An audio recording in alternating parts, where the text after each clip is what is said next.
mga cute, ito nga palang ginawa ni Ate Sai kaganina. Tinulungan niya sa mami lang pagkain ng mga baboy. Siyempre, pagkatapos nga po pala pagkain ng mga inahin, pinakain naman po yung mga biik. So, ayun na nga, pagkatapos silang kumain, kanya-kanya na silang uminom tubig. Alam niyo ba, hindi madali mag-alaga ng baboy.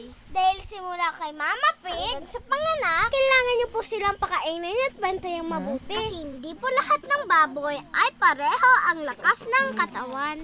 Kung nakasurvive, puno ang bulsa ni Mamila. At kung hindi survive, edi butas naman ang bulsa ni Mamila. At dahil hindi na nga tag-ulan, nag-ipon na agad kami ng kahoy. Alam niyo ba guys, para sa akin, ang saya maghakot ng kahoy. Kasi hindi ko po ito naranasan noong nasa Manila po kami. Ako naman po ang tagahakot. At sila naman po ang tagaputo ng dahon. Ayan, pagkatapos nga namin magtrabaho, magmerienda muna kami. Sana mapanood niyo to. Thank you for watching mga ka-cutie. Bye-bye! Niluan ko ng kapis.